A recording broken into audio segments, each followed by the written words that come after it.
Hello नमस्ते सबैजनामा तपाईँहरूलाई मेरो च्यानलमा स्वागत छ। आउनुहोस् कुरा गरौँ नेप्से सम्बन्धी। आज नेप्से 20 अङ्कले घटेको छ र 2645मा आएर बसेको छ र 6 अर्बभन्दा माथिको कारोबार भएको देख्न सकिन्छ। 76वटा कम्पनी बढेको छ भने 155वटा कम्पनी घटेको छ र 13वटा कम्पनी स्थिर छ। र हामीले न्युजहरू हेरिरहेका छौँ र ब्याङ्किङ सेक्टरमा विभिन्न ब्याङ्कहरू कमर्सियल ब्याङ्कहरूको रिपोर्ट आउँदा पनि बजार घटिराखेको छ र बजार बढ्न पर्ने भनेर हामीले आकलन गर्दाखेरि बजार त्यसको विपरीतमा गइरहेको छ र बुल इयरको रूपमा र बुल कन्फर्म भइसकेको हुँदाखेरि बजारले चाहिँ केही माथि जानको लागि केही समय लिन सक्ने अनुमान चाहिँ अझै पनि गर्न सकिन्छ र बजार एकदमै राम्रो ट्रेन्डमै छ, बुलिस ट्रेन्डमै छ भनेर मैले तपाईँहरूलाई भन्न चाहेँ।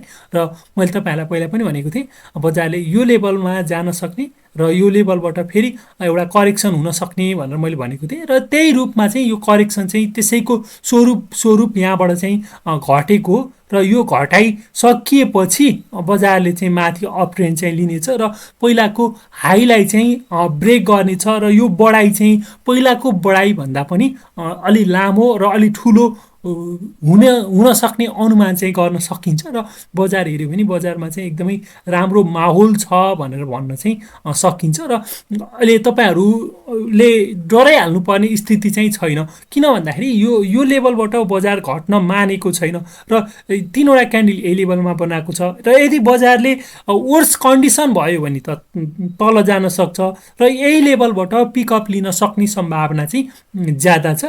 र यदि वर्स केस भयो र घट्ने नै भयो भने यो लेभलभन्दा तल आयो, पहिलाको क्यान्डलभन्दा तल आयो भने घट्न सक्ने अनुमान चाहिँ गर्न सकिन्छ। र अहिले तपाईँहरूले के गर्नुहोस् भन्दाखेरि एकदमै धैर्यपूर्वक चाहिँ यो लेभललाई चाहिँ कुर्नुहोस्। यो लेभलमा चाहिँ एउटा राम्रो सपोर्टकै रूपमा चाहिँ लिन सकिन्छ। यो लेभलमा 2600को लेभलमा र यो 3वटा सपोर्ट लाइनलाई हेर्नुभयो भने बजारमा चाहिँ तपाईँहरूलाई पुग्छ जस्तो चाहिँ मलाई लाग्छ। यो लेभलबाट बजार चाहिँ माथि यो लेभलबाट बजार चाहिँ माथि जान्छ, यो लेभलबाट बजार चाहिँ अवश्य पनि माथि जान्छ। र यदि केही गरी यो लेभलभन्दा तल आयो भने चाहिँ हामी भन्न चाहिँ सकिन्न। यो लेभलबाट तल आयो भने बजार फेरि डाउन ट्रेन्डमै जान सक्ने अनुमान चाहिँ गर्न सकिन्छ। तर अहिलेको अवस्थामा चाहिँ बजार यही लेभलबाट माथि जाने अनुमान चाहिँ हामी गरिराखेका छौँ र यही अनुसार चाहिँ बजार चाहिँ अवश्य पनि चल्छ भन्ने कुरा चाहिँ म त्यसमा चाहिँ विश्वस्त छु। र केही इन्डिकेटरहरू लगाएर हेरौँ, केही इन्डिकेटरहरू लगाएर हेर्दाखेरि कस्तो देखिन्छ त। बुलिङ्गर ब्यान्ड लगाएर हेऱ्यो भने बुलिङ्गर ब्यान्डबाट बजार चाहिँ मिडिल ब्यान्डमा क्यान्डलहरू चाहिँ मिडिल ब्यान्डमा चाहिँ टच आउन सक्ने सम्भावना चाहिँ देखिन्छ र मिडिल ब्यान्डबाटै माथि फर्क्यो भने राम्रो हुने चाहिँ देखिन्छ। र यदि बाइचान्स मिडिल ब्यान्डलाई चाहिँ ब्रेक गरेर डाउन आयो, तल आयो भने बजार चाहिँ पहिलाको लेभलतिर 2400कोतिर आउन सक्ने अनुमान चाहिँ गर्न चाहिँ सकिन्छ। हाम्रो भनेको सपोर्ट भनेको 2460 छ। यो लेभलतिर बजार चाहिँ आउन सक्ने सम्भावना चाहिँ ज्यादा छ।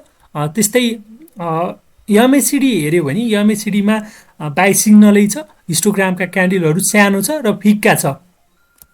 त्यस्तै सुपर ट्रेन्ड लगाएर हेरौँ, सुपर ट्रेन्डबाट पनि बाई सिग्नलै छ। बाई सिग्नल भएपछि हामी आत्तिहाल्नुपर्ने अवस्थामा चाहिँ छैन। त्यस्तै आरएसआई हेऱ्यो भने पनि आरएसआई पनि केही लेभलमा चाहिँ कन्सोलिडेसन चाहिँ हुन लागेको, एउटै ठाउँमा चाहिँ रहिरहन खोजेको हो कि यही 49को लेभलमा बसिरहन खोजेको हो कि भनेर चाहिँ हामी आकलन चाहिँ गर्न सकिन्छ। यही लेभलमा बसेर बजार चाहिँ माथि जान सक्ने सम्भावना पनि ज्यादा छ। त्यस्तै हामी इचिमोको क्लाउड लगाएर हेरौँ, इचिमोको क्लाउड लगाएर हेर्दाखेरि बजार क्लाउडभित्रै छ। मैले तपाईँहरूलाई पहिल्यै भनेको थिएँ यो चाडपर्वको बेलाको बिचमा चाहिँ बजार चाहिँ क्लाउडभित्रै बस्न सक्छ अथवा एउटा साइडवेजको रूपमा चाहिँ जान सक्छ भनेको थिएँ। त्यो बेला चाहिँ आएको छ। यहाँ चाहिँ अलिकति नेगेटिभ सिग्नलहरू आए तापनि बजार चाहिँ यो लेभलमै आएर फेरि अलिकति तल क्लाउडको बटमतिरै आएर फेरि माथि जान सक्ने सम्भावना चाहिँ ज्यादा रहेको छ। र तपाईँहरू प्यानिक नहुनु होला, अहिले किन्ने बेला हो भन्ने र चाहिँ मैले तपाईँहरूलाई पहिल्यै भनेको छु। बजार चाहिँ ठिकठाक अवस्थामा छ र हामी सेक्टर वाइज हेऱ्यौँ भने पनि सेक्टर वाइजमा पनि सबै सेक्टरहरू जसरी नेप्से घटेको छ त्यही अनुरूपै घटेको देखिन्छ। ब्याङ्किङ सेक्टरको रिपोर्ट आए तापनि लगानीकर्ताहरूले ब्याङ्किङ सेक्टरलाई चाहिँ रुचाएनन् भन्ने कुरा चाहिँ आजको नेप्सेको घटाइले चाहिँ त्यहीतर्फ चाहिँ जोड दिएको हो कि भनेर चाहिँ आकलन गर्न सकिन्छ। त्यस्तै डेभलपमेन्ट ब्याङ्क पनि ठिकै छ होइन, सबै घटेकै छ, जसरी नेप्से घटेको छ त्यस्तै अनुसार घटेको छ। तर मैले तपाईँहरूलाई पहिल्यै भनेको छु हाइड्रो र फाइनान्स यसपालिको लिडरको रूपमा जान सक्छ र केही हाइड्रो पावर कम्पनीहरूमा राम्रो चाम आइरहेको छ र केहीले एकदमै राम्रो पर्फर्मेन्स गरिरहेको छ। तपाईँहरूसँग भएका स्टकहरूलाई हेर्नुहोला, अहिले बेच्ने भन्दा पनि आफूसँग भएका स्टकहरू थप्दै जाने बेला हो जस्तो चाहिँ मलाई लाग्छ। र फाइनान्स हेऱ्यो भने पनि फाइनान्स सेक्टर चाहिँ बढेको देखिन्छ र आज त आइसिएफसी तपाईँहरूले हेरिराख्नु भएको थियो होला, आइसिएफसीले सर्किट लेभलमै कारोबार भएको छ, यसरी यहाँ कारोबार भएको छ।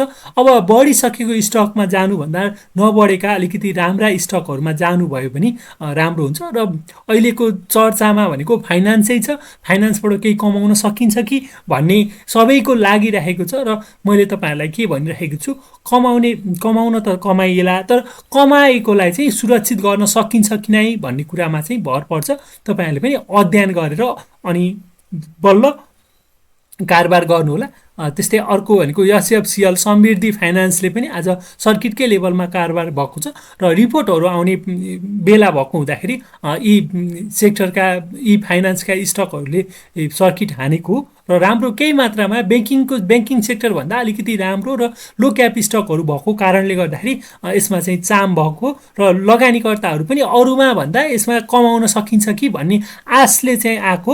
एकदमै केयरफुल भएर कारोबार गर्नुहोला।